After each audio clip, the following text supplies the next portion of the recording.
In this video, I'm going to show you a few simple things you can do right now to optimize your website, your sales page, or your landing page. And it could lead to increases in conversions and boost your conversion rates by 10%, 20%, maybe even 30% or more. And I'm also going to show you some of the most common and important mistakes you need to avoid that could altogether destroy your conversion rates. So let me show you how it's done. And it all starts with understanding the anatomy of the perfect landing page, starting at the top and working our way down. So the very first thing that we really need to understand and appreciate is that there are two parts to every successful website, sales page, or landing page. And those are the parts above the fold and the parts below the fold. Essentially, everything above the fold is what someone first sees when they come across your website. Now, it's going to look a little bit different whether they're accessing your website or your landing page on a desktop computer or an iPad or a phone or anything like that. But the important thing to remember is that those first impressions count. Those first things that they see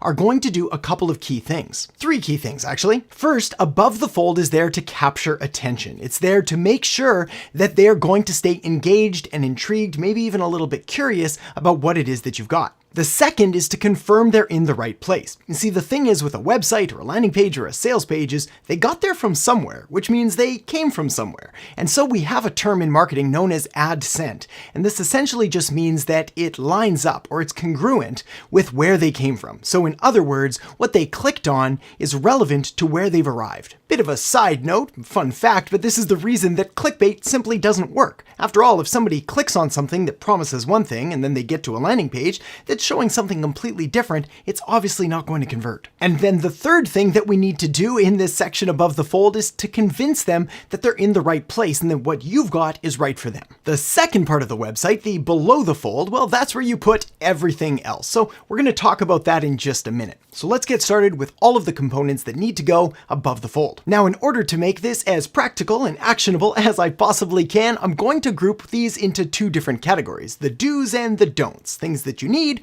and things that you want to avoid. Let's start with the do's. The first thing you definitely need to do is to clearly state your value proposition, essentially what it is that you're offering, what it is that you're presenting, that you're selling, that you're trying to put in front of your people. You need to make this as crystal clear and as benefit-driven as humanly possible. Now, I appreciate this is no small task, and in fact, entire books and entire seminars and courses, and in fact, even entire industries known as the copywriting industry are dedicated to this, to clearly communicating your idea and to trying to do it as succinctly as possible. That said, knowing that something is a challenge doesn't let you off the hook because this part is so incredibly important. In fact, it's probably the most important part of your entire landing page. To show you just how important this part is, I'm going to borrow a formula from the direct marketing world known as the 40-40-20 rule. Essentially, what the 40-40-20 rule says is that 40% of the success of your presentation, of your offer, of your direct mail piece, whatever it is, comes down to your audience and the people that you're actually going after and targeting.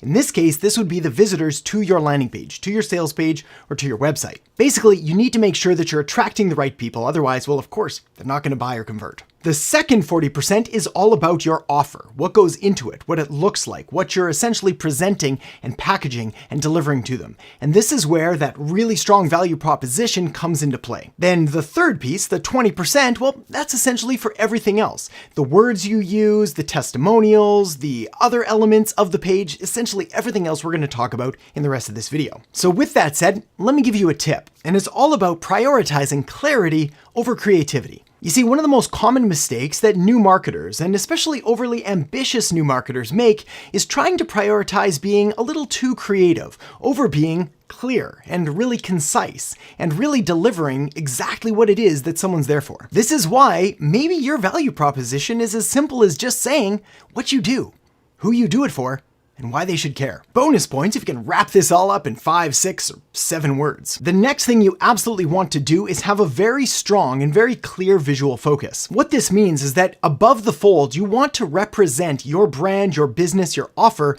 visually through some kind of imagery, possibly a video, but something that provides a visual cue about what it is that you're doing and the benefits that someone could hopefully experience, which I appreciate. It sounds a little bit muddy, so let me break it down. Now, one of the first things that you need to understand is is there's a phenomenon known as the picture superiority effect, which basically just says that images and any kind of information that's delivered graphically is better remembered and better recalled than just straight up plain old dry information. Now, when you're choosing imagery, you're choosing a graphic or choosing a video, well, that kind of imagery with strong emotional attachments, that's going to do even better because emotions, well, they tend to sort of seed themselves into our brains. So again, they provide more of a stimulus and they're better remembered later as well. Now, when it comes to choosing what kind of imagery to use, one of the most common things to do is to talk about you and your business and your offer. And that's fine. But there's a better solution. The better solution is to showcase your customer or your client as the hero and try to find some kind of image with the ideal customer that you're going after succeeding, essentially positioning them as the hero of the story and experiencing the benefits or the end result or the end state of where they're going to be after they do business with you. For example, let's say you're selling something in fitness or health or nutrition or some kind of coaching like that. Well, the key here wouldn't be to show a picture of the gym or barbells or anything like that, but rather you want to show the emotion that someone's going to feel after they've reached their goals. So try to find an image of a person that matches your ideal target market and show them in some kind of favorable light after it looks like they've accomplished something, maybe lifting something heavy or running a marathon or achieving their goal weight or anything like that. Okay, the next do you absolutely want to do is have a single call to action, or CTA. Essentially what this means is you're telling your people, your visitors to your website, your landing page, your sales page, the one single thing that you want them to do next. Now, one of the most fundamental rules in all of marketing is to only ever have a single call to action. And this is true, except for when it's not. So for now, just understand that above the fold, you want a single call to action, but I'm going to show you where to add a secondary call to action later, in just a minute. First though, let's talk about some of the don'ts and some of the biggest mistakes you need to avoid. The first thing you absolutely must avoid is too many other options in the navigation bars, whether we're talking about the header or the footer of your website, essentially linking to other pages, other offers, or anything like that, because it's going to give people too many options, too many different ideas or ways to get lost in the hierarchy of all of your pages and start to go down random rabbit holes that really aren't best for them or for you. The second thing is you normally want to avoid social sharing icons, whether it's a link to your Facebook page, your Instagram page, your YouTube channel, whatever it is. You don't want to be sending people away at this critical moment because, well, you want to keep them on the page and you want them guided towards that single call to action. Another common mistake is putting links to your blog or to articles or to other supporting documentation. Again, it may be nice to have, but not if it deters them from doing the one thing that you want to do.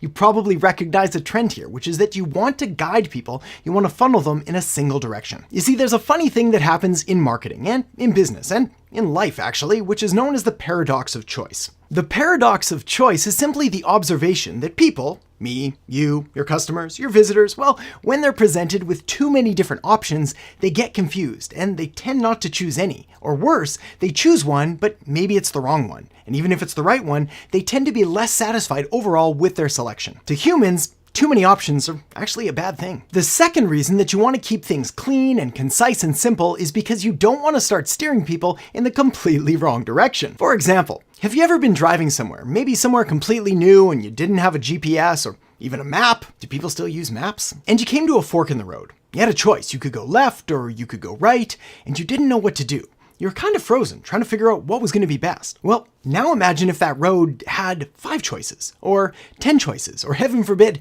20 different choices for you to go. Well, you'd be pretty much stuck. And if you're on a website, you're going to hit the back button. If you're in a car, I don't know what you're going to do. Hopefully, I guess they have one of those roundabout thingies you can just keep spinning in circles. Anyway, the important note here is that by limiting the choices, by limiting the options that you can send people down, not only are you making it easier on them, you're making it significantly more likely that they're going to take the action that you want them to take. Okay, I'll get to our next tip in just a second, but first, a real quick message from this video's sponsor, Cinder. Cinder is an easy online accounting software for e-commerce and SaaS businesses. What makes it so great is that Cinder automatically records all sales and merchant fees across multiple channels, whether you're selling on Amazon, Shopify, eBay, Etsy, and more, and it does it in real time directly into the accounting system. It integrates quickly with Stripe and QuickBooks, and allows you to track all of your products, sales, and inventory across sales channels, as well as offering recurring and one-time invoices that allow you to get paid in seconds. You can sign up for a free trial with Cinder and get 20% off a monthly subscription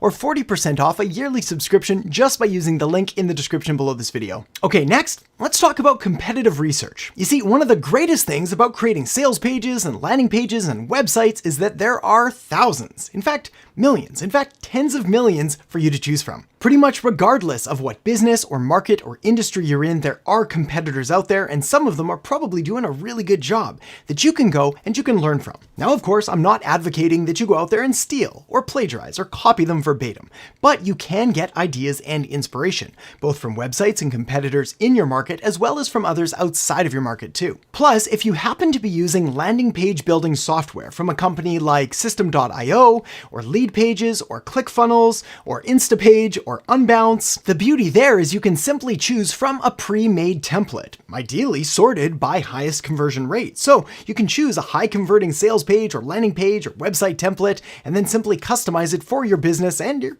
pretty much done. Now, when you're taking a look at other websites and other industries, some great places to start are any kind of websites that have to do with insurance or mortgages or loans or credit cards or anywhere where there's a lot of money on the table. The key here is to look for landing pages and not just websites or homepages, which often ignore many of the rules that we talk about today and end up completely cluttered and overloaded with information. A landing page, however, is typically an answer to a very specific question. So look on Google Ads or Facebook ads or any of the other advertising platforms and simply follow the chain, follow the trail, and see where it takes you. Now, there's an important caveat here, which is that often the larger the company is, the bigger and kind of dumber that they are because, well, they've got massive budgets, so they can't afford to make a few silly mistakes.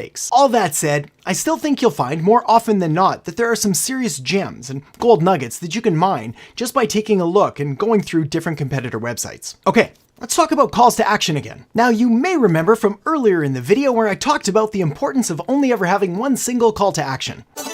Okay, the next do you absolutely want to do is have a single call to action, or CTA. Well, what I said is still very much true. However, there is an area of opportunity for you to have alternate calls to action, or what we call secondary calls to action, later on your sales or landing page. Now, I'm standing by the fact that above the fold, you do want that one singular call to action. There's no need to confuse people or overwhelm them with too many different options. However, if they scroll down, and when they scroll down and start to collect more information, this is where you can present alternate offers. Now, secondary calls to action are a lot more common in the direct mail world, which, yes, that's the pen and paper, put it in the post office box and mail it to someone world. Bit of a side note, but that's still a very viable marketing strategy for some businesses. Anyway, I digress. The point is that on direct mail, when we have print materials, we often include a secondary call to action. Normally, this is because we're doing cold targeting, and we can't simply present one single call to action and hope to get a sufficient response to make it ROI, or provide a return on investment. Well, the same concept can apply for landing pages as well. What you want to do here is you want to put your primary call to action above the fold. This is what we would call a direct call to action, or a hard offer, where essentially you're saying, buy now, sign up now, do this thing now. Later on the page, though, you can provide a secondary call to action, also known as a soft call to action or a soft offer.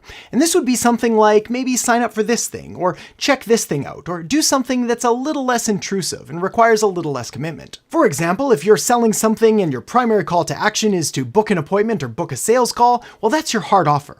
Your soft offer, your secondary call to action, which occurs later on down the page, could be to download a lead magnet or check out something else, or ideally collect their contact information for something of value you have to offer. Okay, moving on. The next thing that your landing page absolutely has to have if you want any hope of converting at all is proof. See, here's the deal. Your customers, your visitors to your page, they're cynical, they're skeptical, they're jaded, they've seen it all, and they've been burned before. This is why you absolutely positively must have some kind of social proof. Whether we're talking about testimonials or case studies or reviews or anything that shows that other people have taken action and have gotten positive results. This is also an opportunity for you to provide some kind of guarantee or risk reversal, or something that takes the onus or the pressure off of them and onto you. A lot of people get scared away by guarantees. They think, well, I don't want a guarantee because I'm going to get taken advantage of. But here's the deal on that. First of all, depending on your market, it's probably only a very small percentage of people that are actually going to do this kind of unethically and take advantage of your guarantee. The other thing is that by having that guarantee, you're going to increase your conversions, typically enough to more than justify those unethical people, which, let's be honest, we don't really want to do business with them anyway, so it's best if they just return and refund and get out of our worlds. But there's another thing as well, which is in today's society, in today's consumer-centered world, well, the consumer really does have most of the power, both with purchase protection through credit cards and through online purchasing and all of that. So there are such things as chargebacks and negative reviews and ways for the customer to kind of get what they want anyway. So you can either be overt with your guarantee by putting it right up front, or you can deal with it later. Now, the next way to increase the conversions on your website, sales page, or landing page, well, it's a bit of a secret that not a lot of people know about, but it is probably one of the most effective things you can do, and that's to leverage the power of psychological marketing. You see, there are a ton of different psychological sales and marketing triggers and cognitive biases that allow you to influence and persuade and essentially make people want to buy from you. That's why the next thing you're going to want to do is check out the video I have linked up right here on 15 psychological marketing tactics to make people buy. So make sure to check it out now, and I'll see you in the next video. Impressions, the next cognitive bias we need to take a look at is the serial position effect. The serial position effect essentially just says that the very first